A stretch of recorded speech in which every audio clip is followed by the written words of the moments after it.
Capítulo 4: La guerra sucia y el desafuero, parte 1. Durante mi gobierno en el Distrito Federal hubo un tiempo en que los medios de comunicación fueron tan severos conmigo, pero nunca me dejaron pasar un error. Me equivoqué por mencionar un hecho importante en la forma de mi posición frente a la marcha contra la inseguridad pública del 27 de junio de 2004. La había organizado México Unido contra la Delincuencia, MUCD, una organización claramente ligada a la derecha y en contra mía.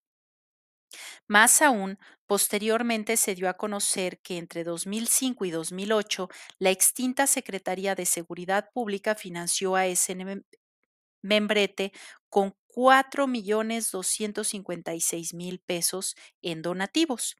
La mayor parte de esa suma, 2.780.000 pesos, fueron entregados a María Elena Morera, quien dirigía el MUCD, entre enero y noviembre de 2008, es decir, cuando Genaro García Luna fungía como titular de dependencia.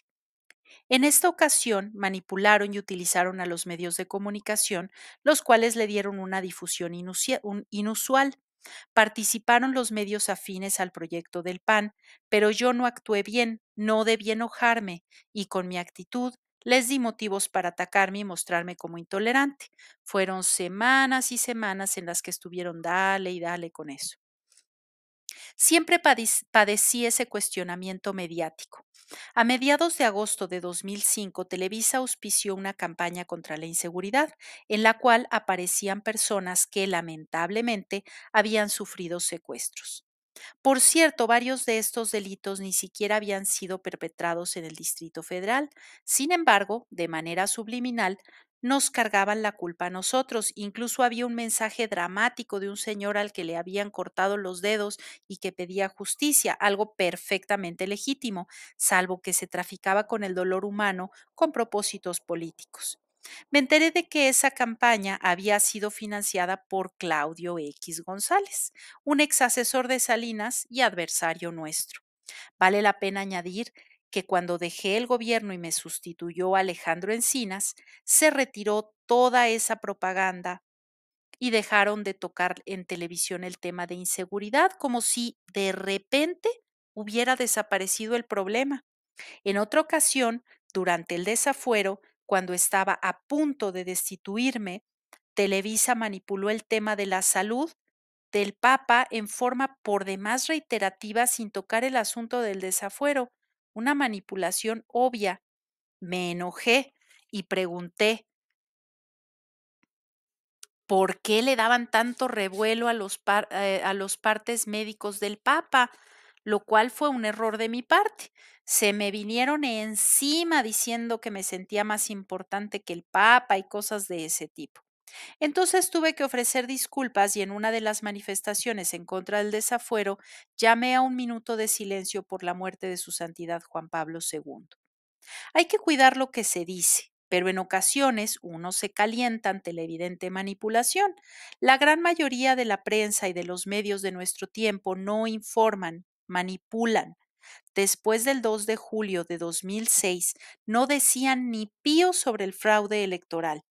En cambio, tomaron la noticia de los pescadores, náufragos de San Blas, Nayarit en el Pacífico, y ese fue su tema día y noche. Ciertamente es lamentable que les haya pasado eso a los náufragos, pero ¿y lo otro? Sin embargo, ya no hablé. No dije, Televisa está manipulando y dando todo el tiempo a los pescadores, creando esa cortina de humo para ocultarlo del fraude. No lo dije, porque ya tenía una mala experiencia. Un líder opositor a los potentados tiene que aprender a temperar sus pasiones para no cometer errores, a equilibrar pasión y razón. Aunque se tenga el corazón caliente, hay que actuar con la cabeza fría, como dirigente social, pero sobre todo como dirigente político de izquierda. Hay que aprender a autolimitarse. Es parte de la responsabilidad que se tiene como dirigente de un movimiento ciudadano. Si se trata de una situación personal, no se tendría la obligación de autolimitarse. Eso me ha costado trabajo porque hay veces que la pasión desbordada y porque hay veces que la pasión desborda y son errores que aprovechan los adversarios. Cuando fui jefe de gobierno del Distrito Federal, tenía una conferencia a las 6:30 de la mañana todos los días y cuando cometía un error porque caía en una provocación o contestaba mal, terminaba la conferencia y salía con la esperanza ingenua de que iba a pasar inadvertido. ¿Qué va? No dejaban pasar nada, ni el más mínimo error. Una vez dije, al diablo con esas encuestas. En Televisa le quitaron precisamente lo de esas y lo leyeron como al diablo con las encuestas. Y en el caso de al diablo con sus instituciones, lo leyeron como al diablo con las instituciones. Tengo que ser muy cuidadoso porque no me ven con lupa, sino con microscopio, y eso es parte del quehacer de un dirigente de izquierda. Hay que procurar no equivocarse. De ahí que a lo mejor sea no hablar mucho. Uno es dueño de su silencio y rehén de lo que dice, aunque cuando se tiene una actividad política intensa es difícil no equivocarse. Una cosa es que vayas a un acto una vez por semana, que escribas un discurso, que lo cuides y lo calibres bien. Y otra cosa es que como dirigente político, que tienes que hablar todo el tiempo, improvisar, no te enojes y no te equivoques. Sin embargo, va uno acumulando práctica. La conferencia diaria me sirvió para foguearme. Tenía que ingeniármelas porque andaban a la casa del error, mandaban a los periodistas vinculados a la derecha para provocarme. Los jefes de información de los periódicos, la radio y la televisión mandaban a hacer preguntas complicadas para ver si me equivocaba, si trastabillaba, para ver si me agarraban. Aprendí a contestar con mucho cuidado, por eso hablo despacio, no hablo de corrido, porque no quiero equivocarme más de la cuenta y dar motivo al cuestionamiento. Una vez publicaron que yo usaba un reloj Tiffany, una marca famosa y apantalladora. Claro que no sé de marcas y no es un asunto que me interese. El reloj costaba 5,000 pesos y me lo regalaron el finado César Buenrostro y su esposa en una Navidad. De repente convirtieron en una gran noticia lo del reloj e hicieron un escándalo. Cuando La Crónica, que era un periódico vinculado a Salinas, llegó a decir que costaba 80,000 pesos, pues aclaré lo que realmente valía. Entonces Calderón exclamó con oportunismo que me compraba el reloj y me envió un cheque para hacerse publicidad. Siempre ha sido un personaje menor, facho, malo de Malolandia. Otro día llegué a la conferencia de la mañanera estrenando un traje de lino que me regalaron, el cual tampoco era cosa del otro mundo. Tenía la costumbre de que antes de enfrentar a los medios pasaba a un lugarcito donde estaban los periódicos para ver qué traían y luego me disponía a contestar preguntas a los periodistas. Antes de entrar a ese sitio, al pasar frente a los reporteros, uno exclamó, trajecito nuevo, e imaginé, la van a agarrar por ahí.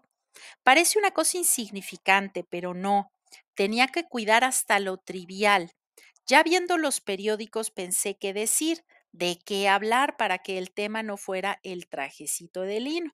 Unos días antes, Jacobo Zabludovsky me había preguntado si iba a vivir en Palacio Nacional si ganaba la presidencia y opté por eso. Cuando los enfrenté dije muy formal, les quiero dar una noticia. Me preguntó hace unos días en una entrevista el licenciado Jacobo Zabludovsky si iba a vivir de ganar la presidencia en Palacio Nacional. Les quiero informar que en ese caso voy a vivir en Palacio Nacional, como lo hizo el presidente Juárez.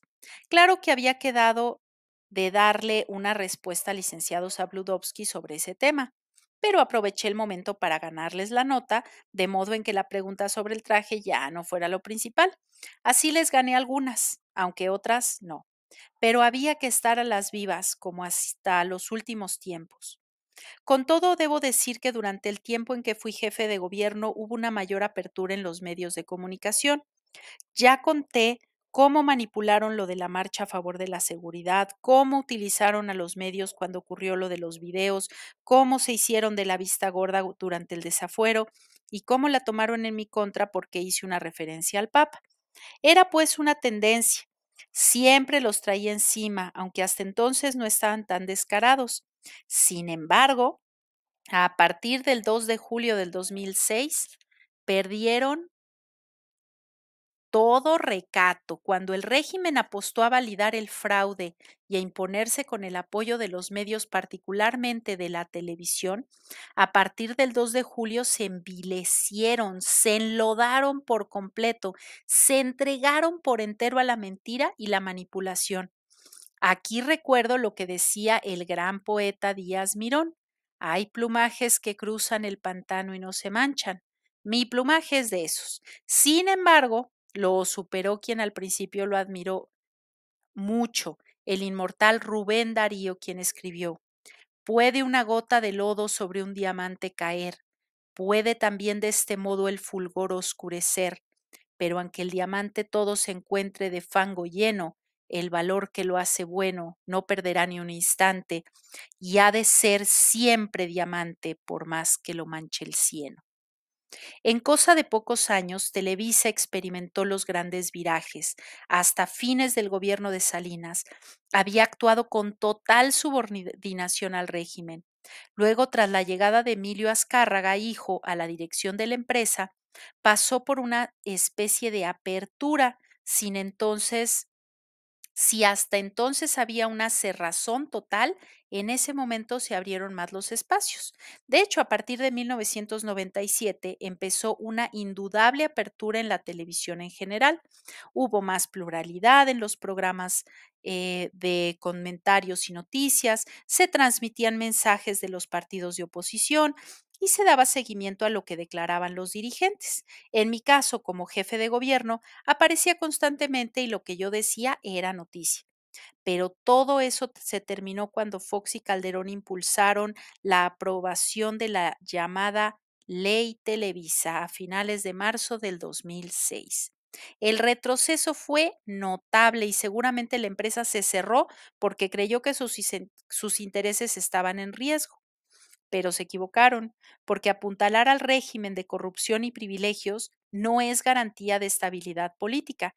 Es un error pensar que se logra la gobernabilidad con manipulación y autoritarismo. Últimamente, al parecer, están entendiendo que los negocios lícitos no florecen sin justicia y democracia. El cambio es imprescindible. No puede haber progreso, tranquilidad, seguridad pública ni paz social en un océano de desigualdad, pobreza e imposiciones. Parte 2. Siempre consideré a Vicente Fox como una persona sin principios y sin un proyecto de cambio. Engañó a la mayoría de los mexicanos. No fue mi caso, porque conocí un poco sus antecedentes. Lo había visto en 2 ocasiones antes de que lo eligieran presidente. La primera vez nos encontramos en Acapulco en una reunión a la que nos convocó Seferino Torreblanca, quien en ese entonces, 1991, era presidente de la Coparmex en el sur del país. Participamos juntos en una conferencia. Cuando a Fox le tocó exponer, lo sentía cartonado, falso. Se apoyaba en su presencia física con ademanes fingidos y repetía frases aprendidas de memoria. Todo un simulador. Luego, un año después, comí con él en un restaurante. La tercera vez que nos encontramos fue cuando él ya era presidente electo. En ese entonces había euforia en su favor, porque supuestamente representaba el cambio. Es más, yo gané con muy poco margen, 3 puntos porcentuales de ventaja, porque Fox creó una gran ola de simpatía que benefició a Santiago Krill, quien estuvo a punto de vencerme electoralmente. Me salvó la gente del Distrito Federal que, como he venido diciendo, es algo especial. En particular, me sacaron a flote los habitantes de Iztapalapa. Ganó Fox la presidencia, pero muchos de los que votaron por él también lo hicieron por mí. En ese tiempo había la esperanza de que Fox iba a cambiar las cosas. Yo nunca le creí, pero debo reconocer que me quedé corto. Simplemente lo sentí desde el principio vacío, desconocedor de la historia, reaccionario, muy ignorante, pero nunca pensé que fuera tan perverso.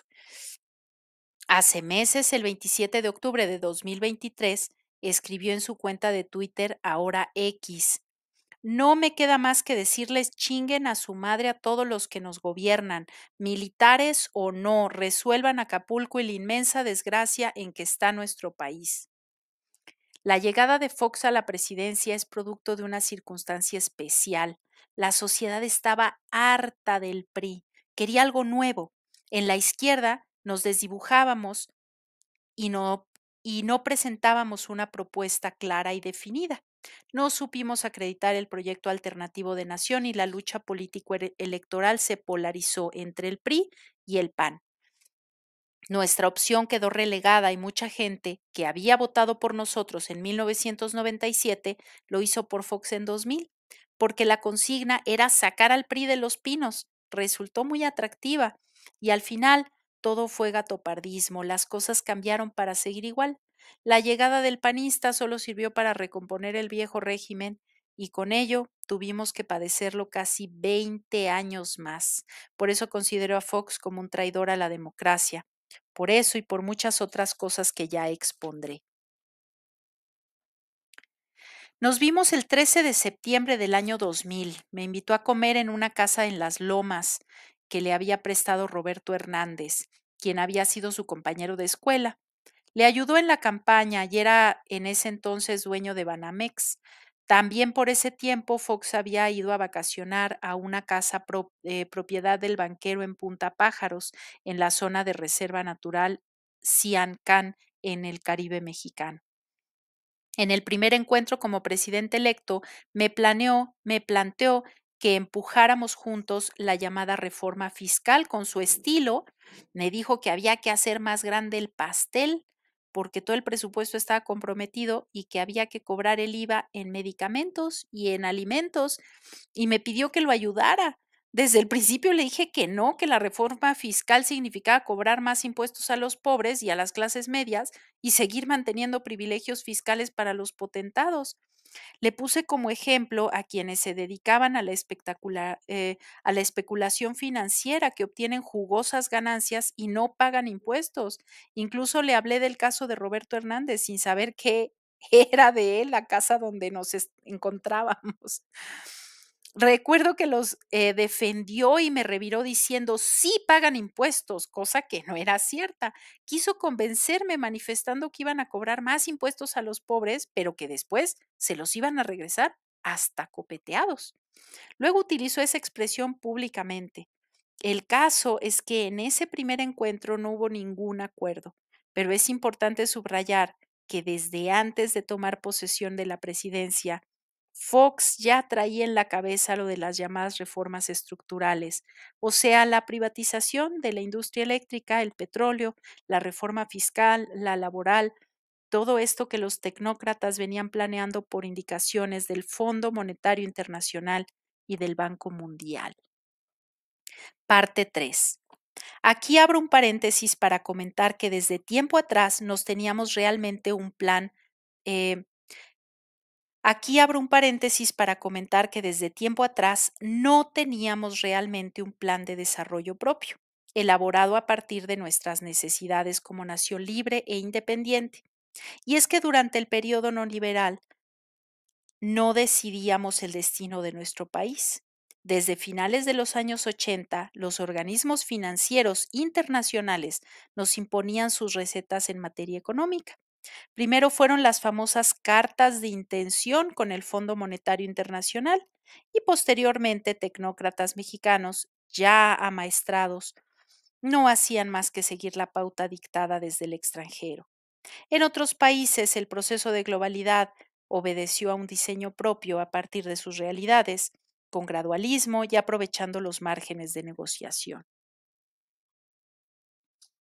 Para proteger sus intereses estratégicos en México, por el contrario, los tecnócratas se adhirieron a la globalidad sin ninguna reserva o condición. Actuaban como fundamentalistas, no solo acatando las recomendaciones de los organismos financieros internacionales, sino yendo más allá de lo que les pedían y las convertían en ideología.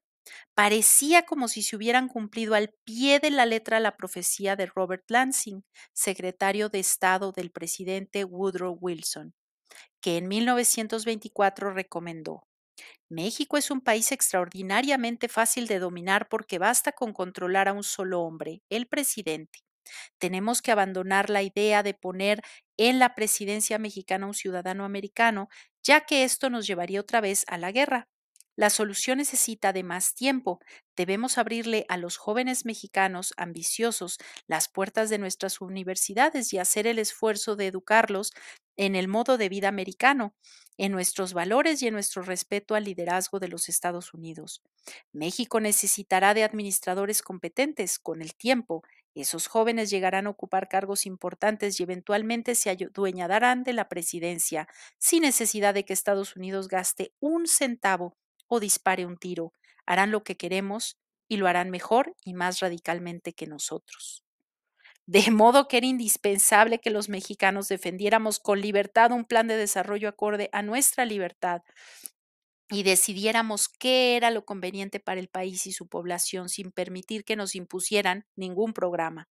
Está demostrado que a los pocos países o gobiernos que resistieron, aquellos que no se adhirieron fácilmente a esas políticas de los organismos financieros internacionales, les fue mejor. Ahora está de moda China, que es como la fábrica del mundo, y obviamente China no le hace caso al Fondo Monetario Internacional. No aceptaron sus recomendaciones y no les fue mal durante el neoliberalismo, es decir, en la medida en que hay resistencias o se aplican políticas menos ortodoxas, hay más posibilidades de crecimiento económico, de empleo, de bienestar para los pueblos. Desde antes de tomar posesión de la presidencia, Fox se subordinó a estas recomendaciones de política económica. Nunca se interesó por hacer ningún cambio en esta materia. Además, no tenía idea de nada, ni en ese ni en otros temas. Andaba como en el limbo. Los que dominaban eran los mismos que venían desde la época de Salinas. Francisco Gil, que había sido subsecretario durante el gobierno de Salinas, fue el secretario de Hacienda durante todo el sexenio de Fox, y era tanta su influencia que actuó como vicepresidente de México. Yo le llamaba Su Alteza Serenísima. Quien lo sustituyó y ocupó ese cargo en el gobierno usurpador fue Agustín Carstens, su alumno. O sea que hubo durante los gobiernos del PAN, o sea que no hubo durante los gobiernos del PAN ningún cambio de política económica. Gracias por escucharnos. Hasta aquí el capítulo o fragmento del día de hoy. Mañana subiremos otro tanto. Dale clic a suscribirte y a la campanita para recibir las notificaciones. Gracias.